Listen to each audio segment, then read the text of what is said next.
At 3 o'clock in the morning, a text message from my son woke me. "Mom, I know you paid $1.2 million for this house, but my mother-in-law doesn't want to see you at Aiden's birthday party." I texted back, "Fine." That night, I made a decision. I'd had enough. And then, I made my final move. No one was ready for what happened next. The silence at 3 a.m. carries a particular weight. It's dense, like concrete, and just as cold. In my small 2-bedroom condo, where the walls are lined with old blueprints and etchings of Italian cathedrals, this hour usually belongs only to me. I'm an architect. All my life I've been building structures, calculating loads, and searching for harmony in lines. Even now, in retirement, I often stay awake, reviewing old projects, checking to see if they've withstood the test of time. Spread out on the table before me was a large sheet of archival paper, the design for the city library I supervised 20 years ago. The light from my desk lamp cut through the gloom, illuminating the strict lines of the facade. I loved this moment. Just me, the paper, and logic. No chaos. Suddenly, a vibration rattled across the lacquered desktop. My phone screen flashed, slicing the cozy darkness with a sharp white light. Darren, my son. My heart skipped a beat, a habit for any mother. A call or text at that hour usually signals trouble, an accident, a hospital. I reached for the phone, trying to maintain my composure, but there was no plea for help. The message was long. As I read it, the letters seemed to dance before my eyes, forming a judgment. Not against me, but against our relationship. "Mom, I'm sorry it's so late. I know you paid $1.2 million for this house. I really am grateful. But Lenore said she doesn't want you at Aiden's birthday party. She says you stress out the guests with your lectures and criticisms. It just makes the atmosphere heavy. Let's do dinner next week, just the two of us. Don't be offended." I read it twice, then a third time. $1.2 million.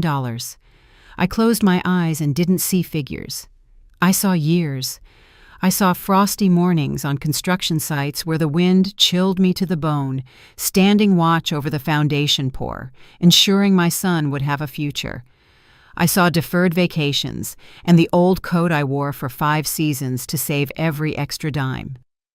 I saw my dream, the trip to Florence, Italy, to study Brunelleschi's Duomo, the one I gave up so Darren could have a home. Not just a home, the glass cube, the eco-friendly, smart, perfect house on the bluffs that I designed myself. I poured more than money into it. I poured my soul. Every brick was laid under my supervision. And now Lenore, his mother-in-law, a woman who'd never worked a day in construction in her life, who believes culture is owning an expensive designer bag and intellect is knowing how to laugh loudly at stupid jokes. She calls my talks about art and history lectures. She says I stress out the guests. Of course, because next to me, her emptiness becomes too obvious. And Darren, my boy, whom I tried so hard to shield from hardship, grew up into a man who chooses the path of least resistance. It's easier for him to offend the mother, who will always forgive him, than to argue with the woman who will cause a scene. A chill spread through my chest. It wasn't the searing heat of resentment that makes you cry into a pillow. No, it was the coldness of steel, the coldness you feel when you realize the load-bearing structure of a building is rotten and beyond saving. Repair is impossible. Demolition is necessary. I looked at the screen. Don't be offended. I wasn't offended. I drew conclusions. My fingers touched the screen, typing a reply. I didn't need many words. Architecture doesn't tolerate unnecessary details. Fine. I hit send.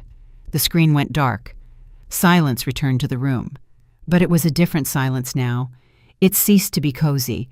It became the stillness before a storm. I rose from the desk. My movements were sharp, devoid of haste.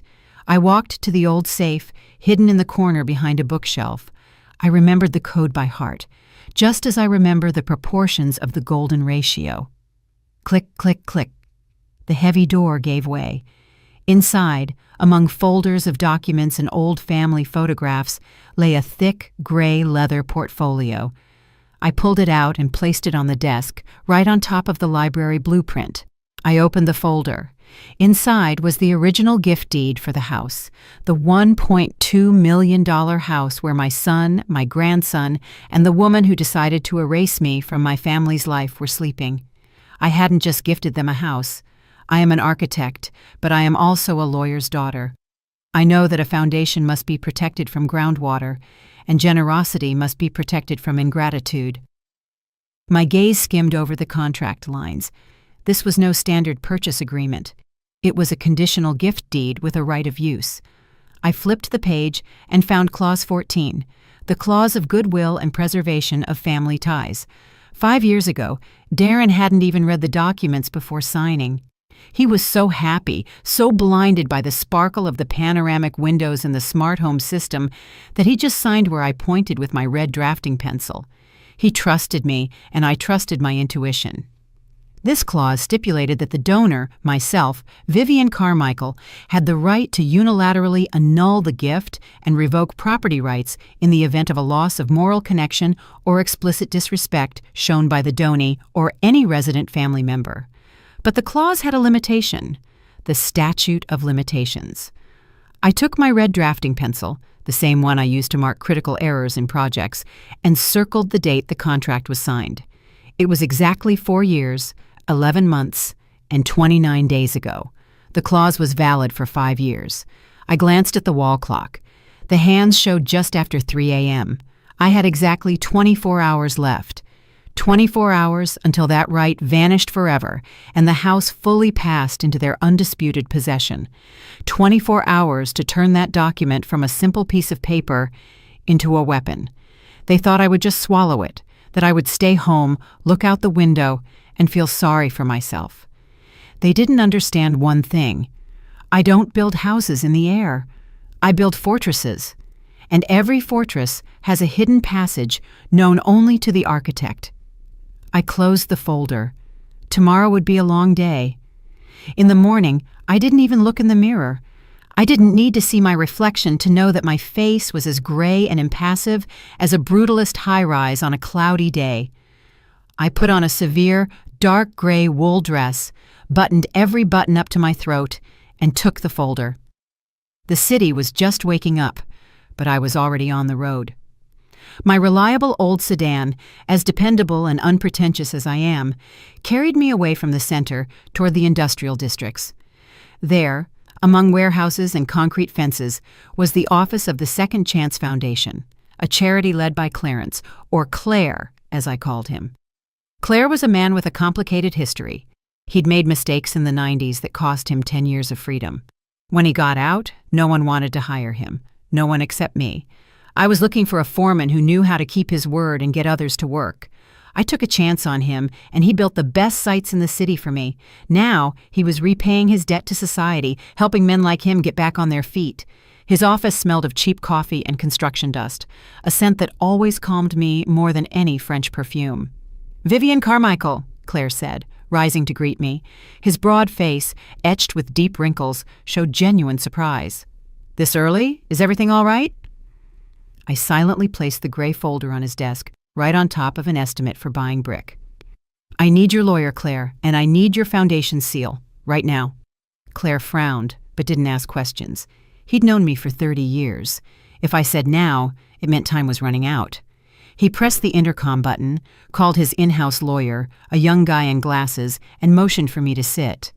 I opened the folder and spread out the 5-year-old gift deed. The red circle around the date burned like a traffic light's warning signal. "I'm activating Clause 14, I stated in an even voice. "Revocation of property rights based on the violation of good faith conditions." The lawyer took the document and scanned the text. His eyebrows shot up. This is impeccably drafted," he mumbled. "But Miss Carmichael, do you understand what this means? You are essentially evicting your own son. The term expires at midnight tonight." "I know what time it is," I cut him off. "Prepare the documents for the reversal of the deed." Claire sank heavily into his chair. "Vivian." He used the name only my closest friends used. Are you sure? This is war. Darren won't ever forgive you for this. Darren already made his choice. I looked directly into my old friend's eyes. Yesterday at 3 a.m., he informed me I was extraneous to the party of his new family. I paid $1.2 million for that house, Claire. I put everything I had into it. And now I'm told I stress out the guests. I paused, fighting back a tremor in my hands. I clenched my fists under the table. But I'm not here to take the house back for myself, I continued. I don't need that glass cube. It has too much echo. I want to transfer it. Transfer it? Claire leaned forward. To whom? To you? To you. Specifically, to your foundation. Silence fell over the office. You could hear the hum of the old refrigerator in the corner and the ticking of the cheap plastic wall clock. You're joking, Claire exhaled. Do I look like a woman who jokes at 8 o'clock in the morning? I pulled out a second document I'd prepared the night before, a gift deed from me to the Second Chance Foundation. The designated purpose? A rehabilitation center and a sober living residence for formerly incarcerated individuals rebuilding their lives. Claire took the sheet. His hands, accustomed to holding a sledgehammer, trembled slightly. Vivian, this is a luxury mansion in the Bluffs. The neighbors will eat us alive. The neighbors won't be able to do a thing. The land is privately owned. The lot's zoning allows for social facilities. I checked the urban plan. I allowed myself a barely perceptible hard smile. Besides, your men need a home, and my son and his mother-in-law need a lesson. A cruel one, but necessary. This is a nuclear button, Claire said quietly.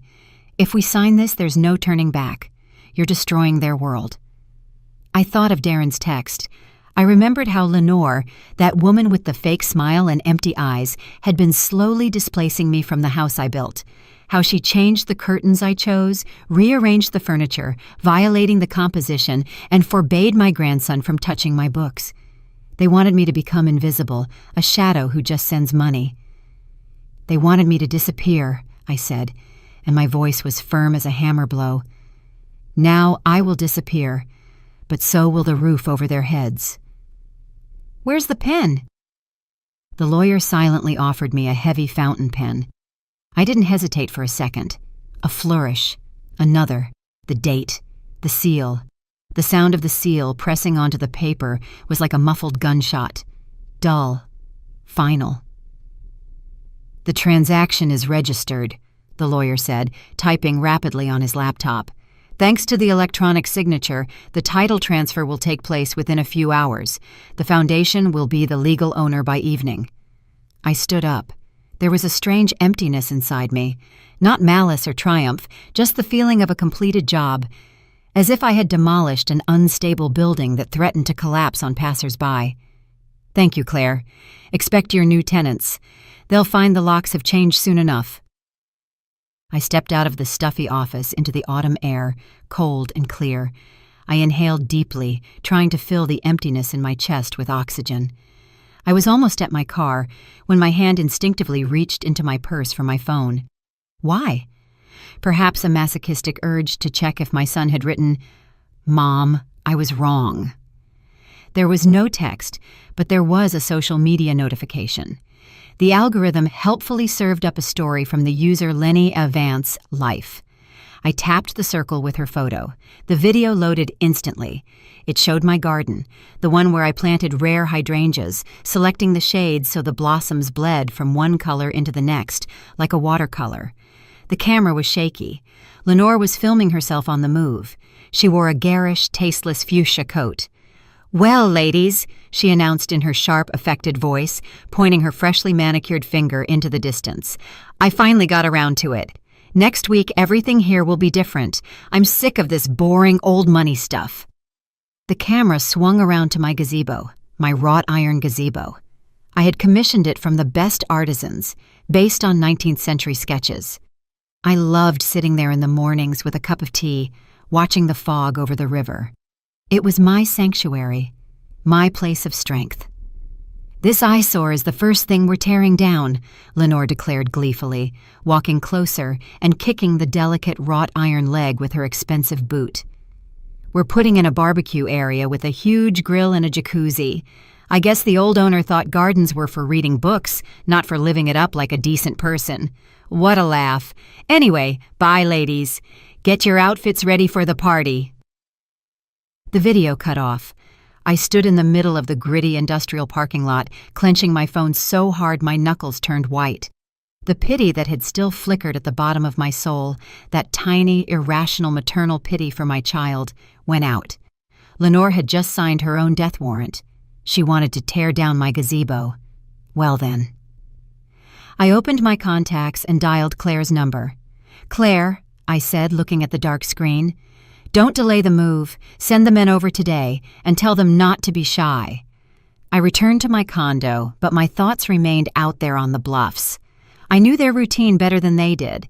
I knew that the glass cube was not filled with joyful anticipation, but nervous chaos masked as festivity. My short fine had worked exactly as I expected. For Darren and Annalise, that word was an all clear. They had exhaled.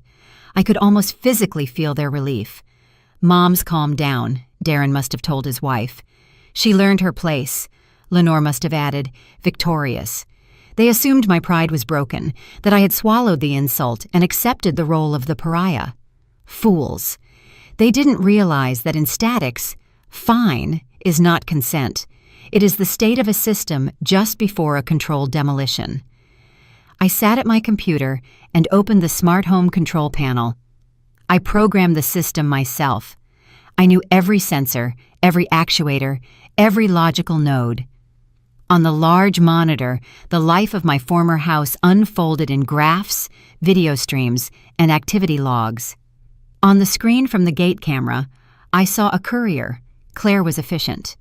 A motorcyclist in a bright yellow uniform dismounted at the wrought iron gate and rang the bell. He held a thick envelope with a red stripe. Notice of change of ownership. A legal bomb. Darren opened the door. He looked frazzled. The sleeves of his expensive white shirt were rolled up, his hair disheveled. He held his cell phone on his shoulder, explaining something to the catering service. "Yes, the champagne needs to be ice cold," he shouted into the receiver, not looking at the courier. The young man held out a tablet for a signature. "Delivery for Mr. Carmichael." "Yeah, that's me. Give it here." Darren impatiently scribbled with the stylus across the screen, never glancing at the sender's name. He snatched the envelope. My heart beat steadily, like a metronome. "Read it," I commanded mentally. "Read what's written on the envelope, son. Realize what you've just lost." But Darren didn't read. He tossed the envelope onto the hallway table, right on top of a mountain of gift boxes tied with gold and crimson ribbons. To him, it was just another card, another bill, another minor distraction from the main event of the year, his mother-in-law's triumph. The party they were planning had nothing to do with my 5-year-old grandson, Aiden. Aiden needed friends, a cake, and room to run around. But Lenore had organized a social gala. I'd seen the guest lists in the family chat they forgot to remove me from. Useful people, local officials, business partners, whom Lenore wanted to impress with wealth she had no part in creating. I turned away from the hallway camera, watching my son hurt, but the pang of maternal pain was now mixed with disgust.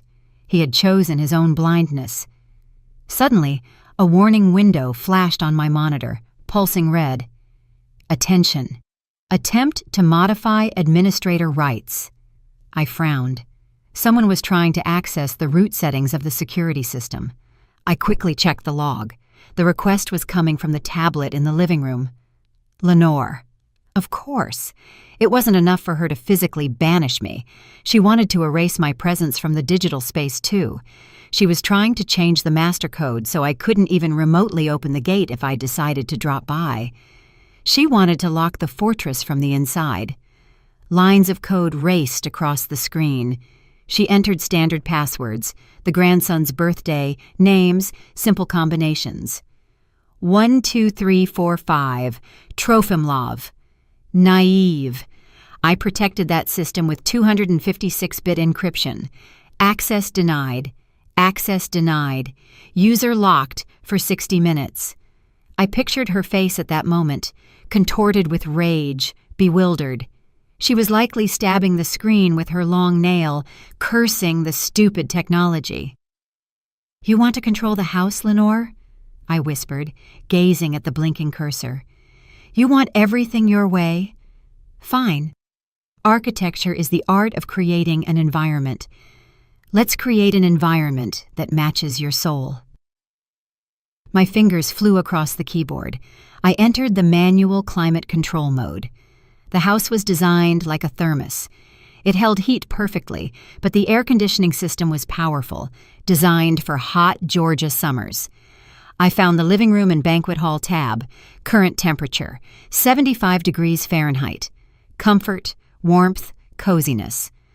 I moved the slider to the left, target temperature, 59 degrees Fahrenheit. Not enough to burst the pipes, but more than enough to make guests in open-shouldered evening gowns profoundly uncomfortable. The cold seeps in slowly, unnoticed. First, your hands feel chilly, then the cold grips your shoulders, and finally it starts to feel like the icy air is radiating from the walls themselves. Next step, radiant floor heating. The zonal heating was the pride of the project, the stone tile you could walk on barefoot. Status, off. Now the floors would become plates of ice, the stone would instantly cool, sucking the heat from the room. And the final touch, lighting.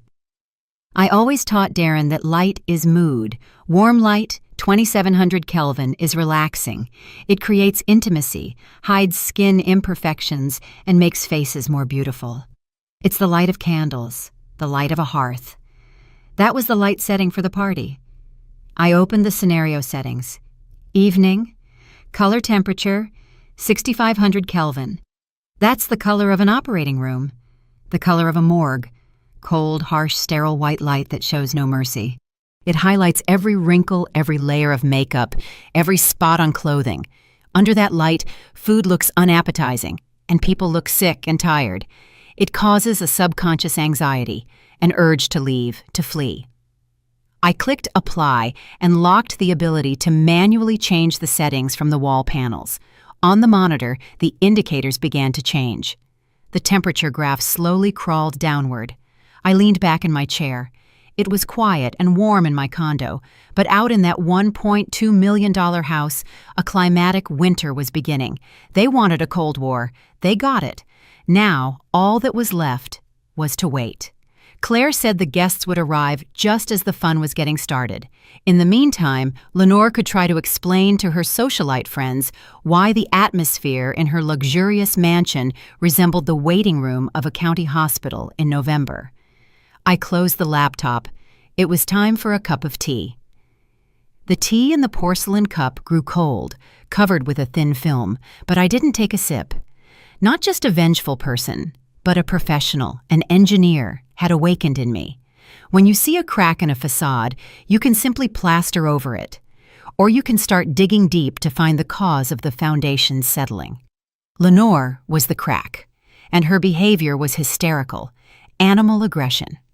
Her maniacal desire to keep me from the threshold of my own house didn't fit the simple mold of an evil mother-in-law. People with money and social standing behave differently.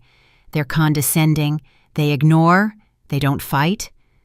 Lenore was acting like a cornered animal, snarling at anyone who came near her den. Why? I pushed the cup away and pulled the laptop back. This time, I closed the smart home control panel. I needed different tools. Over 40 years as a principal architect in the city, I'd built up connections that don't vanish upon retirement. My address book was worth more than gold. I dialed the number for Patricia, an old friend at the county recorder's office. She still worked as the department head, sitting in the same office with the dusty ficus where we used to approve zoning master plans. "Vivian." Her voice creaked with surprise over the phone. "How many years has it been? Decided to come out of retirement?" "No, Pat. A private matter. I need to check one property and one person." I dictated the address of Lenore's elite condo downtown, the one she always bragged about, mentioning the 19th century molding and her famous artist neighbor. Lenore had always stressed that she was staying with Darren temporarily while her apartment was undergoing a massive renovation. Keys clattered on the phone line. I heard the rhythmic sound and imagined the cursor on Patricia's screen crawling down the database. "That's strange," Patricia murmured a minute later. A string tightened inside me. "What is it?" "The property at this address was sold 6 months ago, in May." I froze. Sold by whom? The owner, of course. Lenore Vance. A straightforward, quick sale. The price was, 20% below market. She must have been in a hurry. Where is she registered now? The pause dragged on. The keys clattered more anxiously now. "Vivian," Patricia's voice dropped. "She has no property at all. No condo, no country house, not even a parking garage. A blank slate. Her last registered address was annulled with the sale. Technically, she's unhoused." I slowly lowered the hand holding the phone to the desk, turning on the speaker. "Thank you, Pat. Check one more thing. The court system for outstanding judgments." I already knew the answer, but I needed documentary proof. A minute later, Patricia whistled. "Whoa, this is a bouquet of trouble. 3 outstanding judgments, credit cards, payday loans, and, wait a minute, a lawsuit from the Golden Ace Casino. That's the illegal network they busted last year. Gambling debt. Vivian, who did you get involved with?" The debt total's nearly $500,000. All her assets were liquidated just to cover a portion. I thanked my friend and hung up. A deafening silence hung in the room. The puzzle pieces clicked into place. Click. Lenore wasn't simply visiting Darren. She wasn't renovating her condo. She didn't have a condo. She was a bankrupt gambler who had lost everything. Her home, her reputation, her future.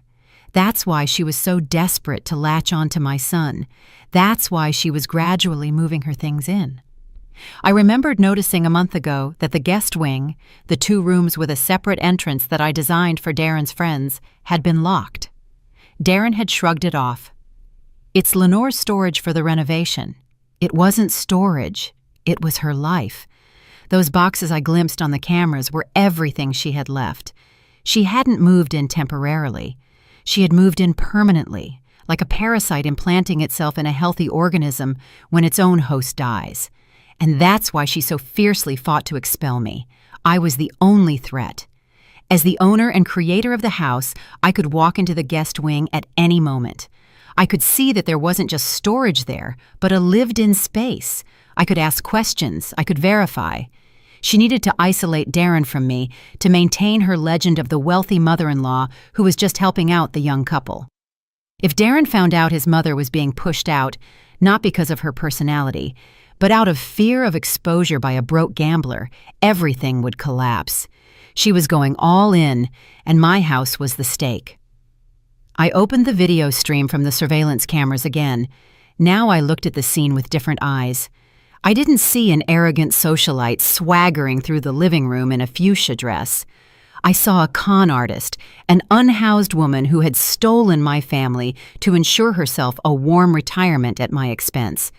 She stood in the middle of the hall now, wrapped in a fur stole, yelling at the help, demanding they check the heating. She was shaking, but not only from the cold I had summoned into the house. She was shaking from the terror that her house of cards was about to crumble. She didn't know the foundation had already been detonated. On the screen, I saw Darren walk up to her, embracing her shoulders, trying to calm her. He looked confused. He thought it was just a technical glitch. He still believed he lived in his house with his wealthy mother-in-law, who would soon gift his son an apartment downtown. My poor, naive boy. He didn't even suspect he was feeding the person who would drag him down. I felt something harden inside me. If I'd had any doubts before, maybe I'm too cruel. Maybe I should just talk to them. They vanish now.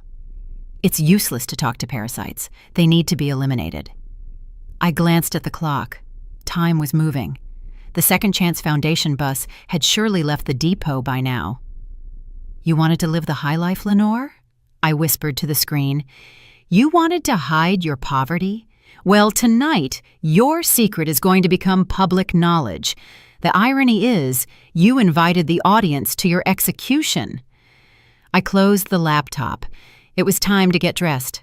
I couldn't miss the finale of this play. I had to see their faces when the masks came off.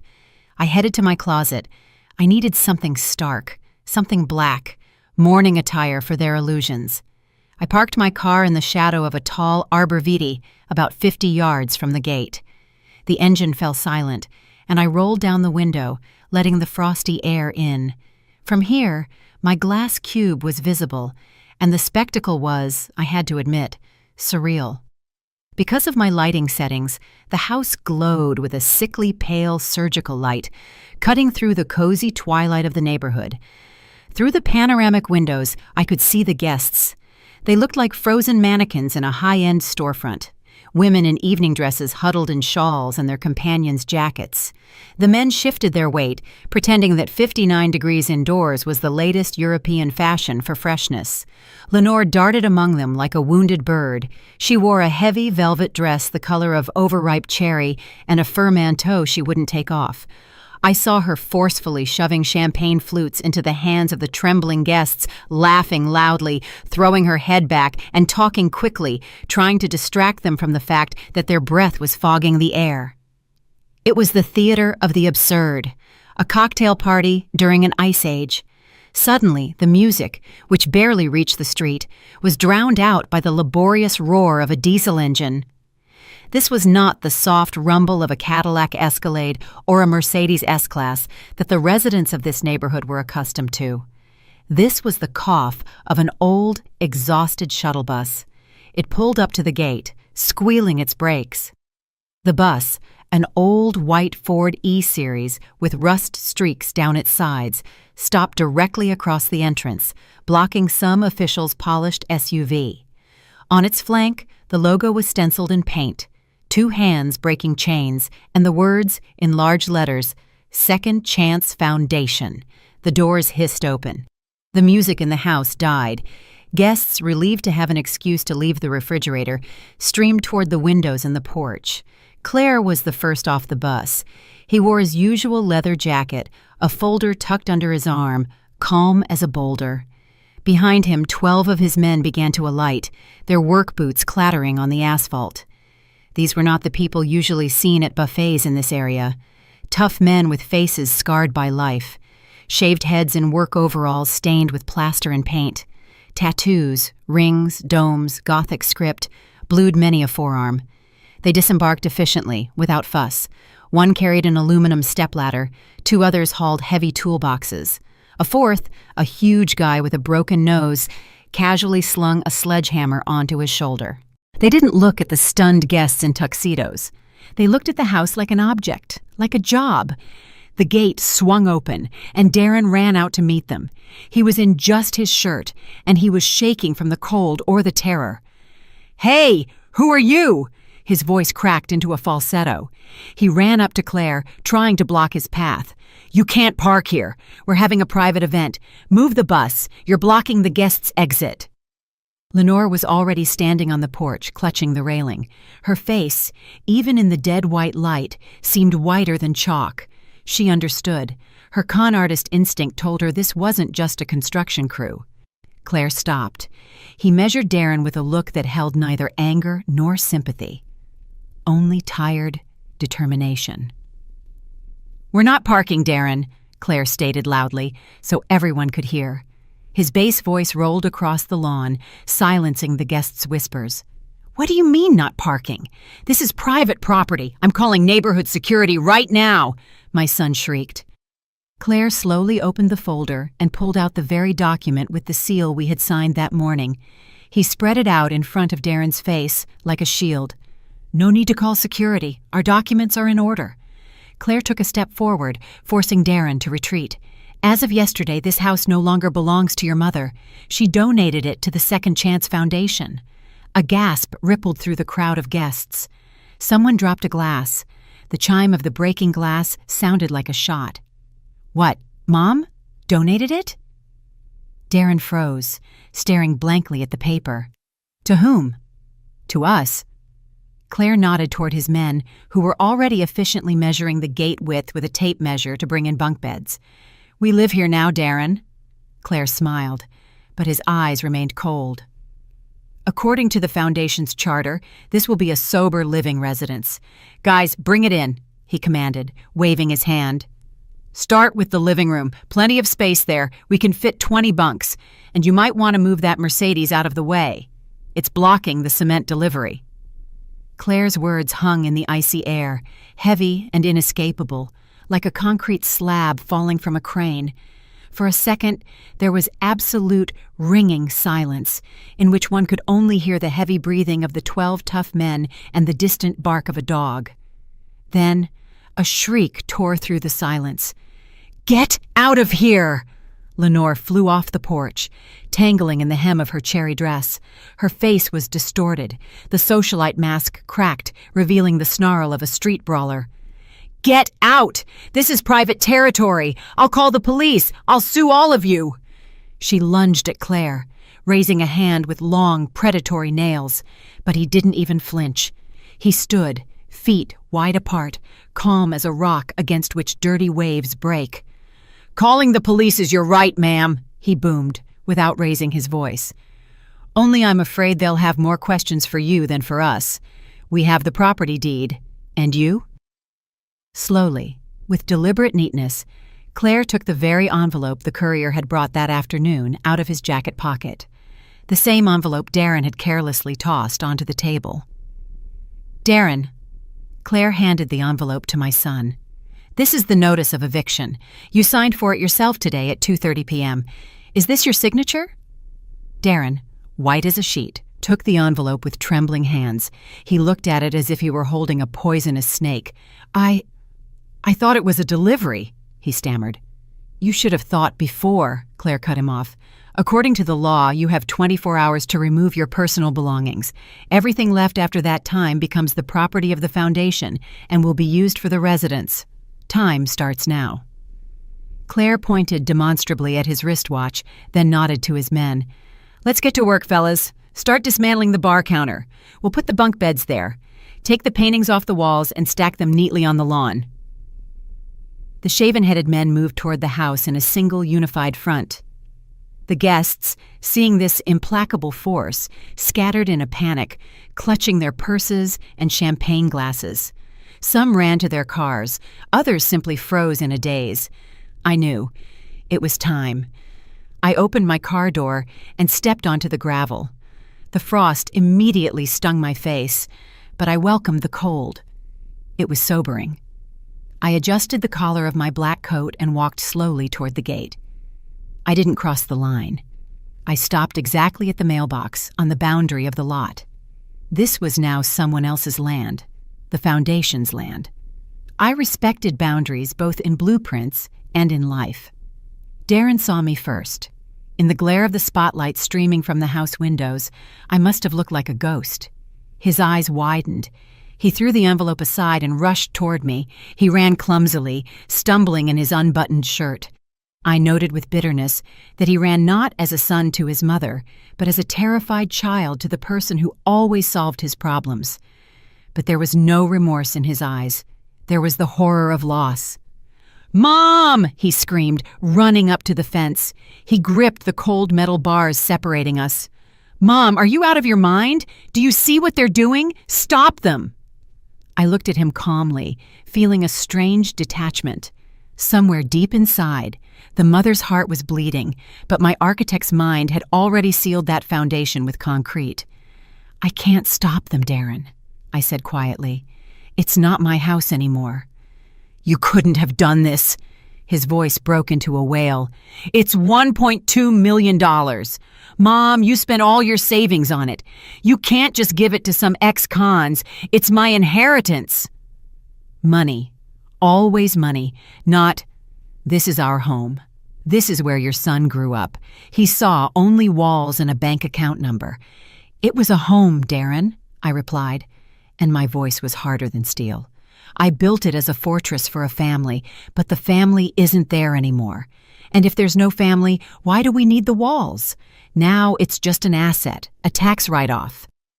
I paused, watching as, behind Darren, the workers carried a huge, tasteless painting in a gilded frame out of the living room. Lenore's portrait as an empress, which she'd hung in the most prominent spot. "And you know, Darren," I continued, nodding toward the workers, "unlike you and your new family, these men know the value of a second chance. They know what it's like to lose everything and rebuild their lives. You don't know that, but you're about to find out." "You're a monster!" Lenore's scream rang out. She had spotted me. Seeing the culprit in the collapse of her world, she lost all semblance of humanity. Forgetting the guests, her status, and the cold, she flew toward me. Her face was contorted with fury. Her mouth was open in a silent scream, her hands curled like a harpy's claws. "It's you! It's all you! You old witch!" she shrieked, running across the lawn. "I'll kill you! I'll scratch your eyes out!" She was running right at me. Darren flinched, not trying to stop her. He just watched. But she didn't reach me. Her path was blocked. Silently, cohesively, like a single mechanism, 3 of the foundation men, the same ex-cons the guests were so afraid of, stepped forward and stood between me and the enraged fury. They didn't raise their hands or make a single aggressive movement. They simply stood there, shoulder to shoulder, forming a wall. The huge man with the scar across his cheek crossed his arms and looked down at Lenore. There was so much calm, heavy disdain in his gaze that she slammed into it as if it were a brick wall. She stopped a foot away from them, gasping, spitting. "Don't touch me," she hissed, trying to get around the human shield. "Let me go. I'll fix her. She took everything from me." "Ma'am," the big man rumbled, without moving. "Step away from Ms. Carmichael. You don't want to do this." Lenore froze. She looked around. Her guests were standing there, the ladies in furs, the officials with their glasses, her daughter, Annalise, clutching my grandson, Aiden. They were all looking at her. The spotlights mercilessly illuminated her distorted face, her smeared mascara, her disheveled hair. She realized she was losing, that her performance was over. Then, the hysteria turned into panic, the genuine animal panic of a cornered beast who realizes its den is sealed with stones. She turned to Darren, then to Annalise, then back to me. Her eyes darted around, searching for salvation. "You don't understand," she croaked, her voice breaking. "You can't throw me out. Not now. Not in the winter." She grabbed Darren's sleeve, tugging him like a doll. Tell them I'm staying. Make them leave. Mama Lenore." Darren tried to unhook her fingers. "We'll get a hotel for a couple of days until we figure this out." "What the hell hotel?" she wailed, the scream echoing across the entire neighborhood. "With what money? I don't have money for a hotel. I don't have anything." She caught herself, but it was too late. The words were out. The silence became absolute. Even the workers stopped rattling the furniture. Annalise, standing on the porch, slowly descended 1 step. "Mom?" she asked quietly. "What are you talking about? You have your condo on Park Avenue, the renovation. You sold the summer place to invest in that business." Lenore trembled. She realized she had just committed suicide, public, social suicide. "There is no apartment!" She screamed into her daughter's face, sobbing. "There is no apartment. I sold it 6 months ago. I sold everything. Everything. The debts, the collectors, those damn cards. I'm empty. I don't have a penny." She collapsed to her knees, right into the mud mixed with snow, staining her velvet dress. She raised her hands to the sky, then pointed a trembling finger at the house. "I have nowhere to go," she howled. "Do you hear me? Nowhere to go. This house was my last chance. I was going to live here. You fools! I wanted to live here until I died." Her cry hung over the lawn, pitiful and terrifying. The mask of the wealthy mother-in-law lay in the dirt beside her. The guests, her elite friends, began backing toward the gates, averting their eyes. No one wants to look at someone else's collapse. No one wants to be contaminated by another's destitution, which, just a minute ago, was dressed in gold. I stood by the mailbox, looking at the woman who had tried to destroy me. Now she lay at my son's feet, and the truth I had uncovered that morning was public knowledge. Darren stood, looking down at his mother-in-law. His mouth hung slightly open, He was processing the information. No condo, no money. She was living here not to help, but because she had nowhere else to sleep. He looked at me. The question was in his eyes. "Did you know?" I gave a barely perceptible nod. "Yes, son, I knew, and now you know too. Welcome to reality." Annalise did not rush to comfort her mother. She stepped over the mud where Lenore knelt, scooped up a crying Aiden, and rushed to the fence where I stood. There was no pleading in her eyes, only the desperation of a predator whose prey is being stolen. She held the child in front of her like a human shield. Aiden, frightened by the screaming, the cold, and the strange men in overalls, was sobbing, wiping tears on his plump cheeks. "Are you satisfied?" Annalise screamed, her voice, usually smooth, grating like metal on glass. "Look at him! This is your grandson! You're throwing him out into the cold. You're making him homeless because of your ambition. What kind of grandmother does that? You're a monster, Vivian! You're just a cold, heartless monster!" Darren stood nearby, his head down. He didn't interfere with his wife. He waited for this final argument, a child's tears, to penetrate my armor. They were used to Aiden being the trump card that beat every hand. The guests, who had started retreating to their cars, paused. The drama had taken a new turn.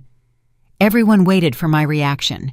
They waited for the grandmother to break down, cry, open the gates, and say, "Fine, just live here, but don't cry." I looked at my grandson. My heart clenched, sharp and painful. He was not at fault. But I knew if I gave in now, I wouldn't be saving him. I would only be prolonging the agony, allowing him to grow up in this lie, absorbing Lenore's poison and Darren's weakness. Surgery is sometimes bloody, but it saves the life. I slowly unbuttoned the top button of my coat and took another document from my inner pocket, a thin, white folder. "Stop the hysteria, Annalise," I said quietly, but loud enough for her to fall silent. "I am not throwing my grandson into the street. I am throwing out the parasites, and I have taken care of my grandson." I pushed the folder through the fence bars. Annalise, still clutching the child with one arm, snatched it with the other. "What is this?" "It's a trust agreement," I explained, looking her directly in the eye. "The Aiden Carmichael Education and Housing Fund." Darren raised his head. A flicker of hope crossed his deadened gaze. "Everything is paid for there," I continued, enunciating every word. "Private school for Aiden for 10 years in advance, medical insurance, and a lease for a 3-bedroom apartment in a safe, decent neighborhood. Not a mansion, not a smart home on a bluff, but a warm, clean apartment with utilities included. The place is furnished. You can move in tonight. The keys are with the notary. He's waiting for your call." Annalise frantically flipped through the pages. Her face changed. She saw numbers. She saw salvation. She saw that I had not left them to die by the fence. "But there is one condition," I added, raising my voice so the woman still kneeling in the center of the yard could hear. "Clause 7. I call it the parasitic rider." Annalise froze, staring at the text. "What condition?" Darren asked hoarsely. "The financing is terminated immediately and irrevocably," I stated clearly, "if Lenore Vance spends even one night in that apartment, or if she resides with you under the same roof at any other address paid for by the fund." A silence fell, more terrifying than the screams before it. It was a choice, a cruel, pragmatic choice. A roof over their heads, an education for their son, and a peaceful life, or loyalty to a ruined mother who had lied to them for 6 months and led them to the brink of the abyss. Lenore slowly rose to her knees. Her cherry dress was hopelessly ruined by the mud. She looked at her daughter. There was certainty in her gaze. She had raised Annalise in her own image. They were a team. "Annalise," Lenore whimpered, reaching out a hand. "Sweetheart, don't listen to her. We'll figure something out. We're family. Let's go. Spit in her face." Annalise lifted her eyes from the document. She looked at her mother, dirty, pathetic, ruined. Then she looked at the glass cube, which was already being filled by stern men carrying out her belongings. Then at the crying Aiden, and finally, at me. In her eyes, I saw a calculator working. Annalise loved comfort, Annalise loved stability, and Lenore had just confessed that she had nothing but debt. Annalise slowly closed the folder and pressed it to her chest like a most precious treasure.